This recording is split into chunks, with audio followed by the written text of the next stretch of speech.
Today is the day that the Lord has made. Let us rejoice and be glad in it. We're so glad you came to Ann Street today. Please pass the attendance pads down the pew when you get a chance. And if you're a visitor, we are extremely happy that you have decided to join us for worship. God is at work at Ann Street Church in many wonderful ways, so let us share a few of those announcements. On July 4th, the office will be closed, but at 1:30, there will be a service.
Independence Day to each and all. Perhaps you've just come in from the parade, some of you, I think you did, and so it's good to be in and cool off, isn't it?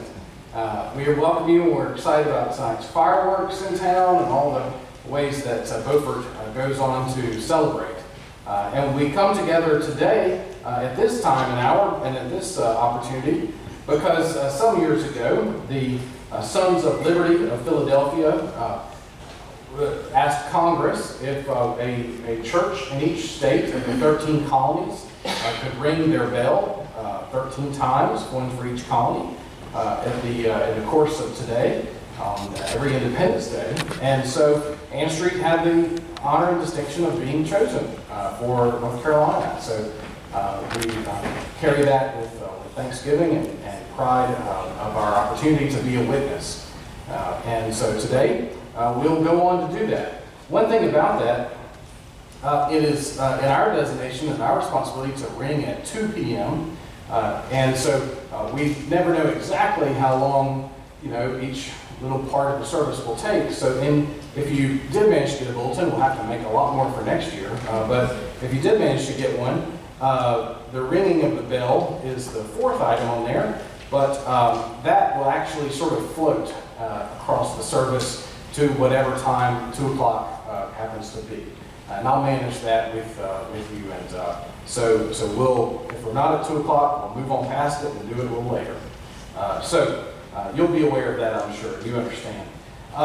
But you won't have to wait on me to preach because there's not a sermon, so that's a good thing for you, I'm sure. So why don't you join together as we, let's come together in prayer before we sing. We are thankful, God, for the opportunity to be together as community, as church, as Beaufort, as North Carolinians and Americans, and as citizens of our beautiful world, your world that you created.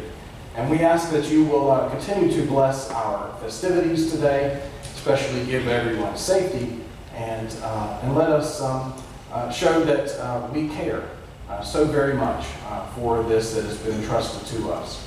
All this we pray in Christ's name. Amen. Will you stand and sing together hymn 697? 697. Only verses 1, 3, and 4 for now.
Please have your seats.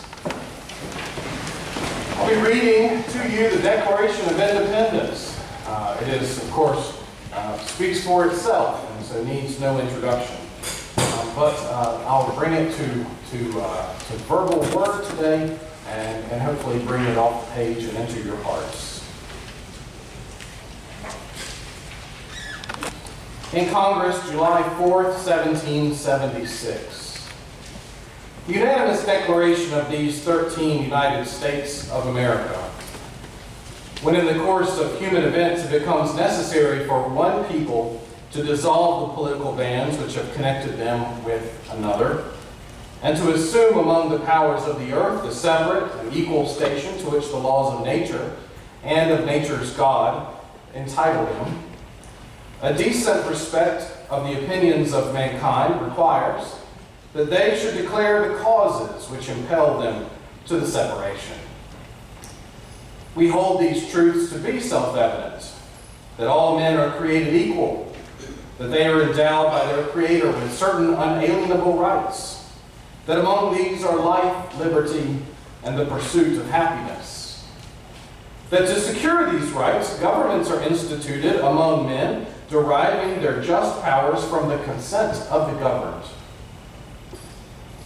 that whenever any form of government becomes destructive of those ends, it is the right of the people to alter or to abolish it, and to institute new government, laying its foundation on such principles and organizing its powers in such form as to them shall seem most likely to affect their safety and happiness. Prudence, indeed, will dictate that governments long established should not be changed for light or transient causes.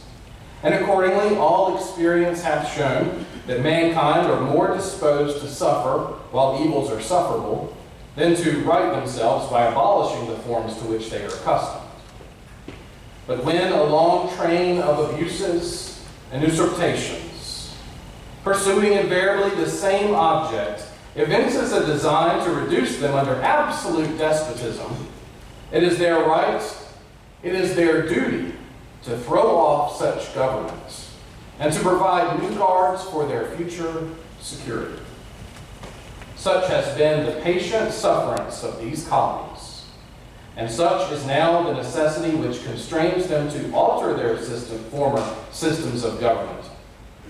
The history of the present King of Great Britain is a history of repeated injuries and usurpations, all having in direct object the establishment of an absolute tyranny over these states. To prove this, let facts be submitted to a candid world.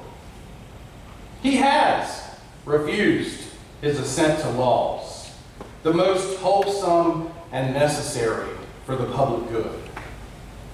He has forbidden his governors to pass laws of immediate and pressing importance, unless suspended in their operation till his assent should be obtained. And when so suspended, he has utterly neglected to attend to them. He has refused to pass other laws for the accommodation of large districts of people, unless those people would relinquish the right of representation in the legislature, a right inestimable to them and formidable to tyrants only. He has called together legislative bodies at places unusual, uncomfortable, distant from the depository of their public records, for the sole purpose of fatiguing them into compliance with his measures. He has dissolved representative houses repeatedly for opposing with manly firmness his invasions on the rights of the people. He has refused for a long time, after such disillusions, to cause others to be elected, whether by the legislative powers incapable of annihilation have returned to the people at large for their exercise. The state remaining in the meantime exposed to all the dangers of invasion from without and convulsions within. He has endeavored to prevent the population of these states, for that purpose obstructing the laws for naturalization of foreigners, refusing to pass others to encourage their migrations hither, and raising the conditions of new appropriations of lands. He has obstructed the administration of justice by refusing his assent to laws for establishing judiciary powers. He has made judges dependent on his will alone for the tenure of their offices and the amount and payment of their salaries. He has erected a multitude of new offices and sent hither swarms of officers to harass our people and eat out their substance. He has kept among us in times of peace standing armies without the consent of our legislators. He has affected to render the military independent of and superior to the civil power.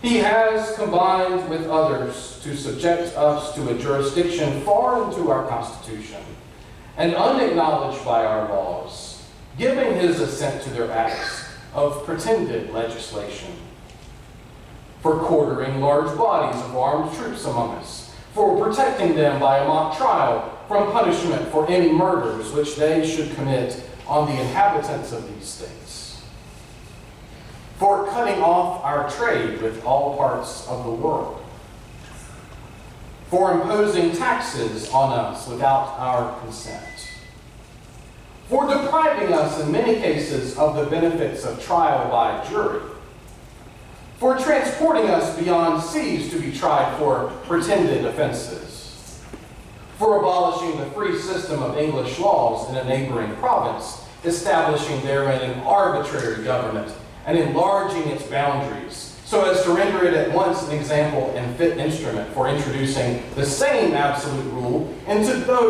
these colonies, for taking away our charters, abolishing our most valuable laws, and altering fundamentally the forms of our governments, for suspending our own legislatures and declaring themselves invested with power to legislate for us in all cases whatsoever.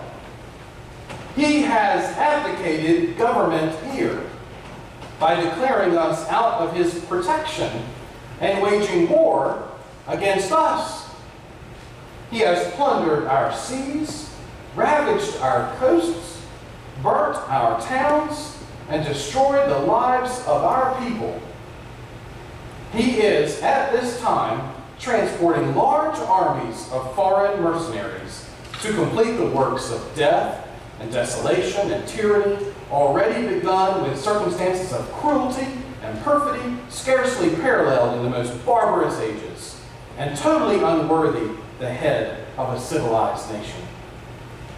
He has constrained our fellow citizens taken captive on the high seas to bear arms against their country, to become the executioners of their friends and brethren, to fall themselves by their own hands. In every stage of these oppressions, we have petitioned for redress in the most humble terms. Our repeated petitions have been answered only by repeated injury. A prince whose character is thus marked by every act which may define a tyrant is unfit to be the ruler of a free people.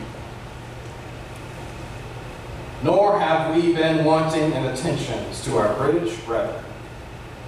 We have warned them from time to time of attempts by their legislature to extend an unwarrantable jurisdiction over us. We have reminded them of the circumstances of our immigration and settlement here. We have reminded them and appealed to them to their native justice and magnanimity, and we have conjured them by the ties of our common kindred to disavow these usurpations, which, when inevitably interrupt our connections and correspondence. They too have been deaf to the voice of justice and of consanguinity. We must therefore acquiesce in the necessity which denounces our separation and hold them as we hold the rest of mankind, enemies in war, in peace, friends. We, therefore, the representatives of the United States of America, in General Congress assembled, appealing to the Supreme Judge of the world for the world of the rectitude of our intentions, do, in the name and by the authority of the good people of these colonies, solemnly publish and declare that these united colonies are, and of right ought to be, free, and independent states, that they are absolved of all allegiance to the British Crown, and that all political connection between them and the state of Great Britain is and ought to be totally dissolved. And that as free and independent states, they have the full power to levy war, conclude peace, contract alliances, establish commerce, and to do all other things and acts which independent states may of right do. And for the support of this declaration, with a firm reliance on the protection of divine providence, we mutually pledge to each other our lives, our fortunes, and our sacred honor.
Silently I stand guard in places of worship. I am recognized all over the world. I am respected, I am loved, and I am feared. I have fought in every battle and every war for more than 200 years. Ticonderoga, Yorktown, Fredericksburg, Chancellorsville, the Argonne Forest, the beaches of Normandy, Guam, Okinawa, Incheon, Saigon, the deserts of the Persian Gulf, the mountains of Afghanistan. I was there.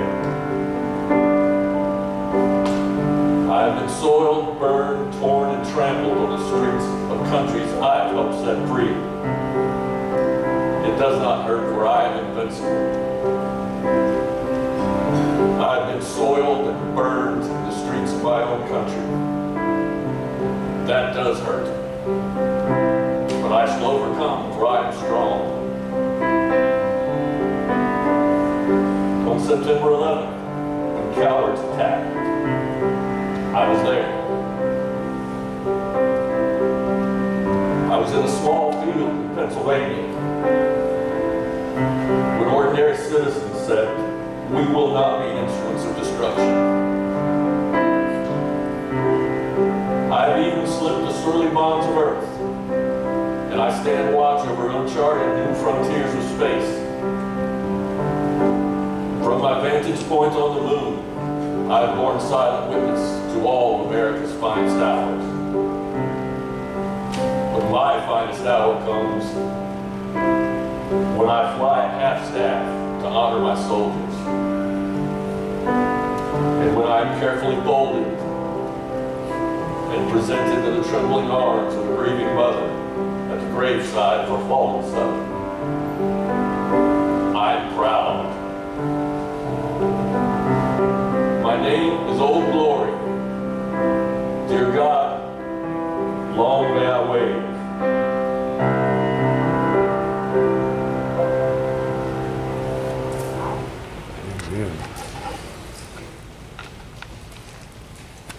We thank you so much, Dan. May it be so. will you also incline your ears to the reading of the Bill of Rights? First, of course, the first 10 amendments of the Constitution, reminders of some of our most sacred values. These amendments were ratified December 15, 1791. Amendment 1, Congress shall make no law respecting an establishment of religion or prohibiting the free exercise thereof, or abridging the freedom of speech, or of the press, or of the right of the people peaceably to assemble, and to petition the government for redress of grievances. Amendment 2, a well-regulated militia being necessary to the security of a free state, the right of the people to keep and bear arms shall not be infringed. Amendment 3, no soldier shall, in time of peace, be quartered in any house without the consent of the owner, nor in time of war, but in a manner to be prescribed by law. Amendment 4, the right of the people to be secure in their persons, houses, papers, and effects, against unreasonable searches and seizures shall not be violated, and no warrants shall issue but upon probable cause, supported by oath or affirmation, and particularly describing the place to be searched and the persons or things to be seized. Amendment 5, no person shall be held to answer for a capital or otherwise infamous crime, unless on a presentment or indictment of a grand jury, except in cases arising in the land or naval forces or in the militia, when in actual service in time of war or public danger. Nor shall any person be subject for the same offense to be twice put in jeopardy of life or limb. Nor shall be compelled in any criminal case to be a witness against himself, nor be deprived of life, liberty, or property without due process of law. Nor shall private property be taken for public use without just compensation. Amendment 6. In all criminal prosecutions, the accused shall enjoy the right to a speedy and public trial by an impartial jury of the state and district wherein the crime shall have been committed, which district shall have been previously ascertained by law, and to be informed of the nature and cause of the accusation, to be confronted with the witnesses against him, to have compulsory process for obtaining witnesses in his favor, and to have the assistance of counsel for his defense. Amendment 7.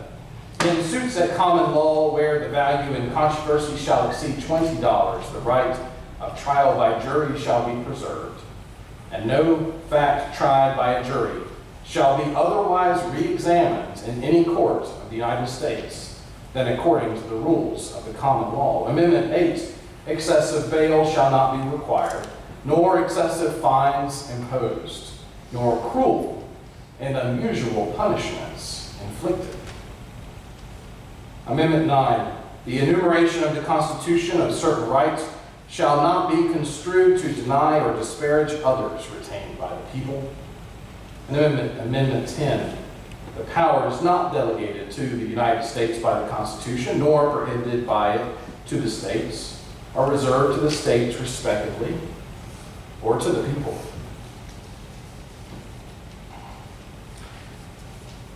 Let us pray.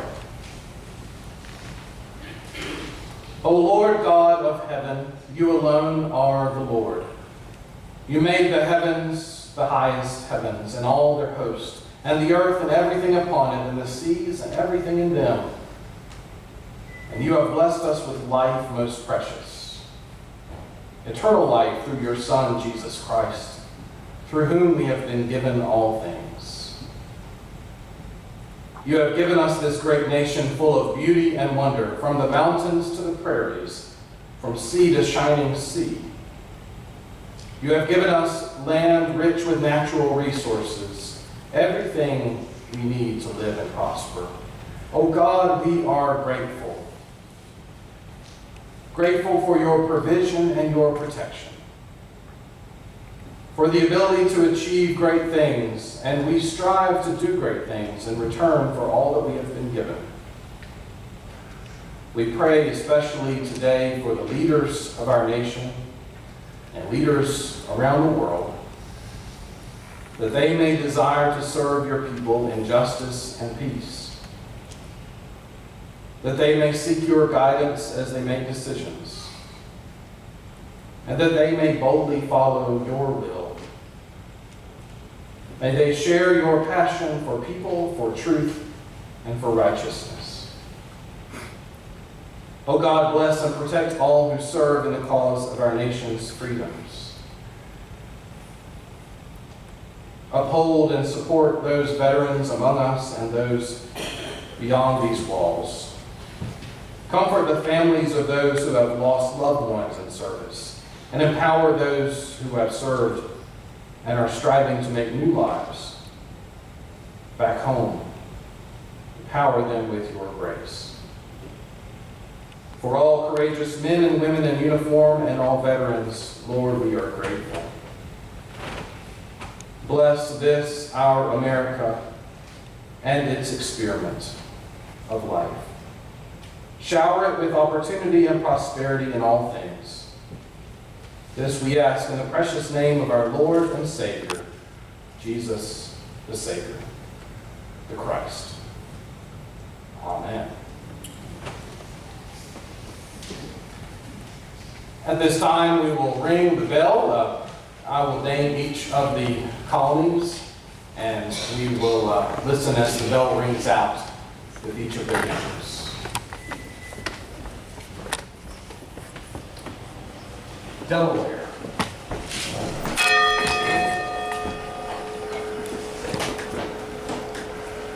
Pennsylvania.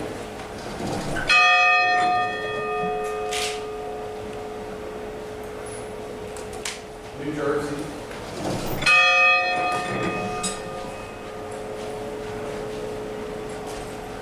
Georgia.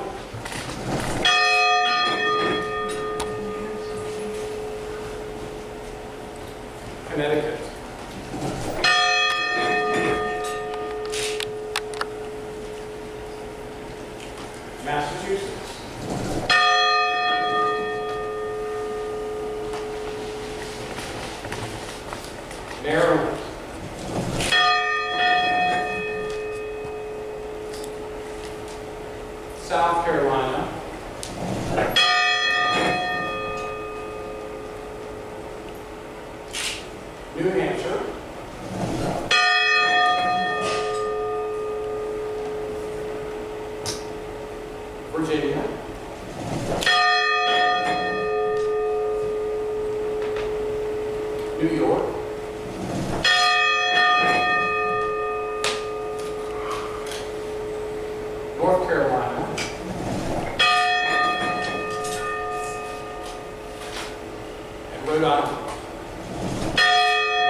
part is brief, but it is, remain standing if you will. And it will be presented by our intern. Many of you who are visitors today and guests of ours and don't know him yet. James Murray here with us from Duke Divinity School, that great shining city on the hill. Sorry. We welcome James and we're thankful to have him among us. And he's going to read to us the preamble of our Constitution. We, the people of the United States, in order to form a more perfect union, establish justice, ensure domestic tranquility, provide for the common defense, promote the general welfare, and secure the blessings of liberty to ourselves and our posterity, to ordain and establish this Constitution for the United States of America.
Standing while I do the closing prayer. Almighty God, Lord of all, you have created all things and put them under our feet. You have created us in your image that we might share in the divine blessings that you give abundantly. You work all things for your good. Let your will permeate this country and its leadership. Guide us in right wisdom so that we might seek peace and not division, that we seek building and not destruction. Save us from violence, discord, and confusion, from pride and arrogance, and from every evil way. Defend our liberties and bring us into one unified people. We pray that you be the foundation of this country and not the whims of our own inhibitions. May we care for the weak in this country, strive for justice, and help bring liberty to this country and all. Lord, bless this country and protect the people. Let us not forget the freedom you gave us in our Lord and Savior, Jesus Christ. Amen. Amen. Thank you to those who have volunteered to help pull this together and bring us together today, to those ringing and playing and singing and all the rest. Now go now in peace, and may God's peace go with you. Grace and peace. It's good to be back from a few days in the mountains, and our family appreciates that, and we wish you all continued good summer blessings, and also a wonderful 4th of July, wonderful Independence Day, just around the corner. Hear a gospel reading today, this from Mark 5, beginning at verse 21. When Jesus had crossed again in the boat to the other side, a great crowd gathered around him, and he was by the sea. And then one of the leaders of the synagogue named Jairus came, and when he saw him, fell at his feet and begged him repeatedly, "My little daughter is at the point of death. Come and lay your hands on her so that she may be made well and live." So he went with him, and a large crowd that followed him and pressed in on him. Now there was a woman who had been suffocating from hemorrhages for 12 years. She had endured much under many physicians and had spent all she had. And she was no better, but rather grew worse. If she had heard about Jesus and came up behind him in the crowd and touched his cloak, for she said, "If I but touch his clothes, I will be made well." Immediately her hemorrhage stopped, and she felt in her body that she was healed of her disease. And immediately, aware that power had gone forth from him, Jesus turned about in the crowd and said, "Who touched my clothes?" His disciples said to him, "You see the crowd pressing in on you. How can you say, 'Who touched me?'" He looked all around to see who had done it, but the woman, knowing what had happened to her, came in fear and trembling, fell down before him, and told him the whole truth. He said to her, "Daughter, your faith has made you well. Go in peace and be healed of your disease." While he was still speaking, some people came from the leader's house, that is Jairus' house, to say, "Your daughter is dead. Why trouble the teacher any further?" But overhearing what they said, Jesus said to the leader of the synagogue, "Do not fear, only believe." He allowed no one to follow him except Peter, James, and John, the brother of James. And when they had come to the house of the leader of the synagogue, he saw a commotion, people weeping and wailing loudly. When he had entered, he said to them, "Why do you make a commotion and weep? The child is not dead, but sleeping." And they laughed at him. And then he put them all outside and took the child's father and mother and those who were with him and went in where the child was. He took her by the hand, and he said to her, "Talitha cum," which means, "Little girl, get up." And immediately the girl got up and began to walk about. She was 12 years of age. And at this they were overcome with amazement. He strictly ordered them that no one should know this and told them to give her something to eat. The word of God for the people of God. Thanks be to God. Today we've got these two intertwined stories, both of healings. We've got first Jairus coming. He's a leader of the synagogue. He asked Jesus for help. His daughter is sick to the point of death. "Come and lay your hands on her," he says, "so that she may live." But Jesus gets there and she has died. He goes in, touches her anyway, takes her by the cold, dead hand, and rises her up. Now, before we talk about the other healing that happened in this whole tale, let's take a moment to think about what happened when he went and touched her and raised her up. And I'm going to lay out for you two portions of Scripture from the Hebrew Bible, what we call the Old Testament, right, that tell you what it means if you touch a dead body or a woman with a problem like this woman had. You may not realize this. Jesus broke the religious codes of purification as a rabbi when he touched Jairus' daughter. We might not think much of it. Oh, he reached in, took her by the hand. But to a first century Jew, this was the part they noticed. A reading from Numbers 19. The Old Testament says, "Those who touch the dead body of any human being shall be unclean 7 days. They shall purify themselves with the water on the 3rd day and on the 7th day, and so be clean. But if they do not purify themselves on the 3rd day and on the 7th day, they will not become clean. All who touch a corpse, the body of a human being who has died, and do not purify themselves, defile the tabernacle of the Lord. Such persons shall be cut off from Israel. Since water for cleansing was not dashed on them, they remain unclean. Their uncleanliness is still on them. You see, this was Jesus. Her uncleanliness was still on him. Defiled, risking even being cut off from Israel. And as a rabbi himself, he was also going to have to lose a week's work, because the people depended on these teachers and leaders.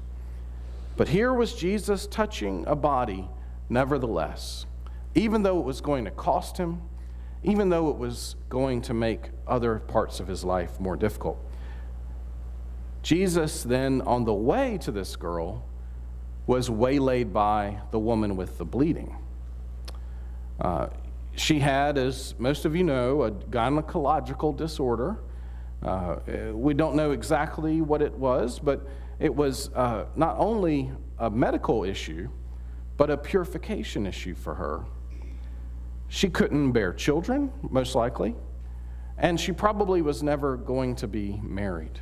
As you think about what you know about the family and marriage codes of the day, too, that she was going to be vulnerable and not be taken in by a man into the household, which would be her lifeline for security, financial, and everything else. In fact, we learned that she spent everything she had on doctors to help her be well. How many people know what that feels like, right? Yeah. It's really, really, really significant.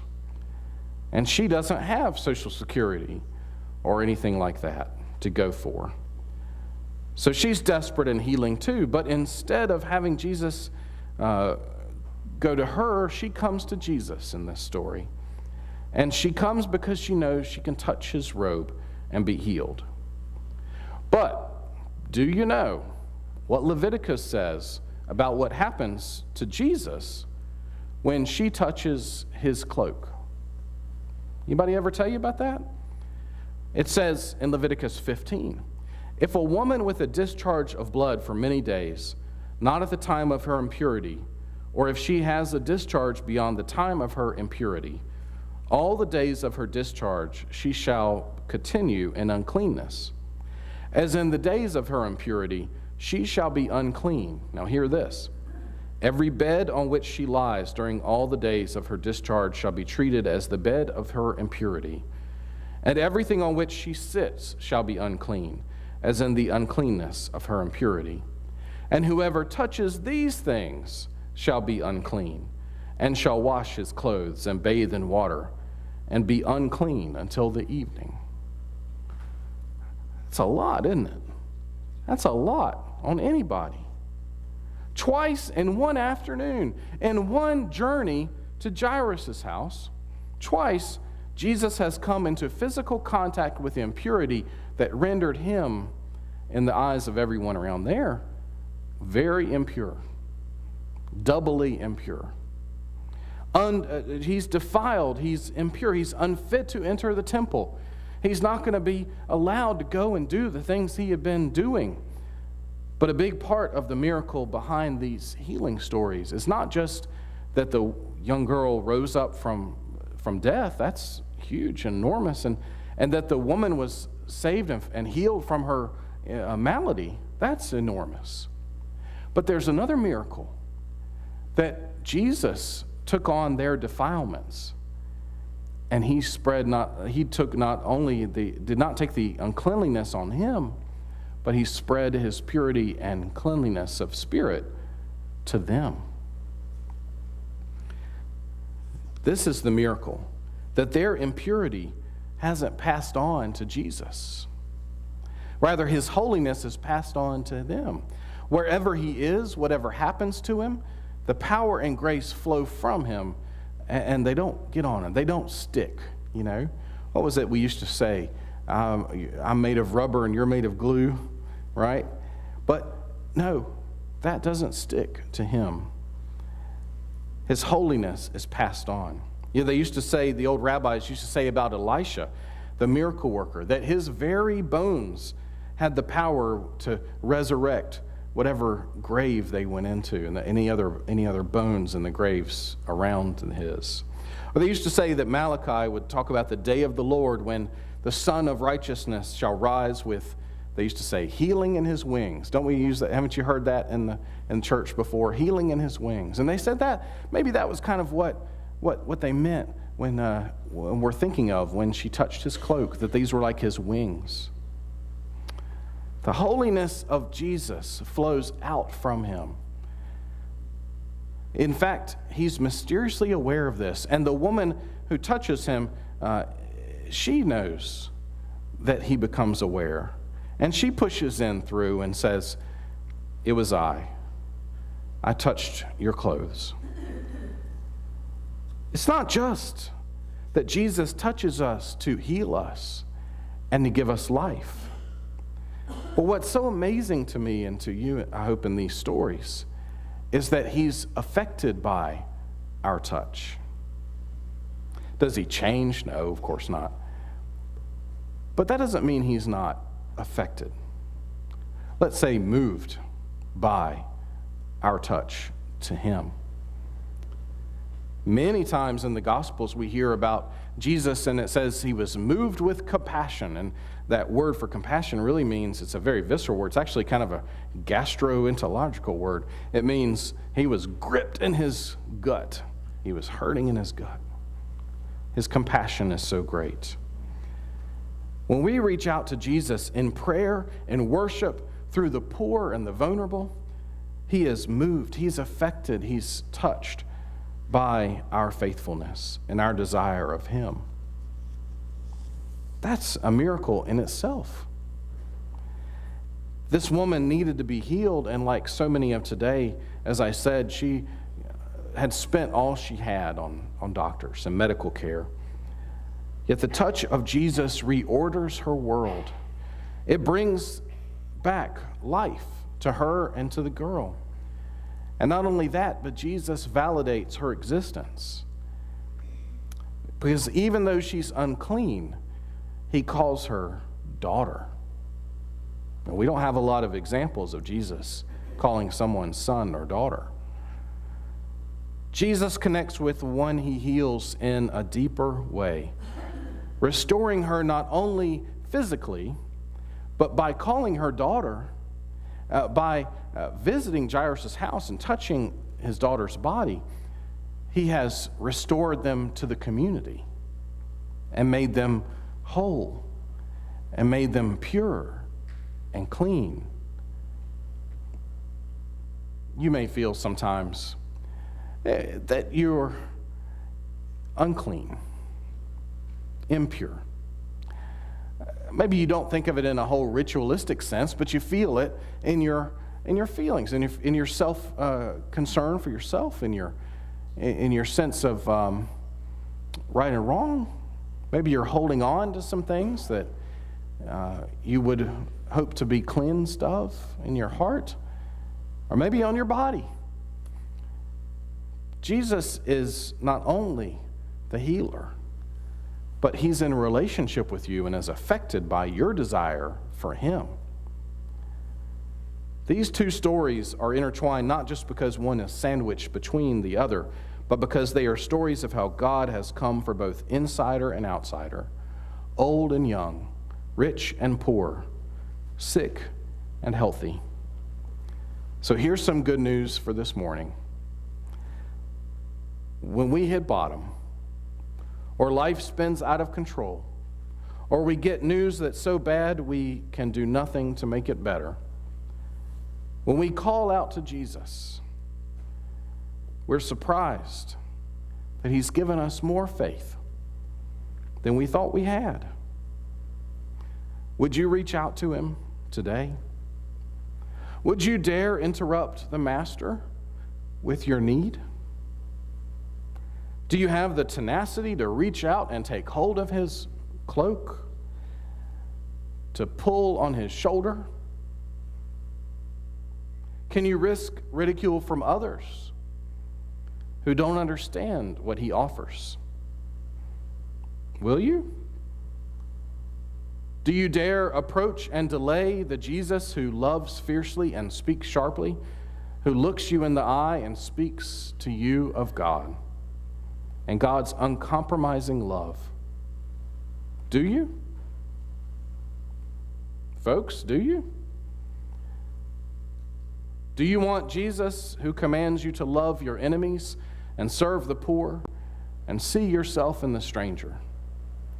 Do you want the Jesus who even makes you cry, not out of sadness, but because after years of desperation and trying, you brush up against him and feel that you are pure and clean?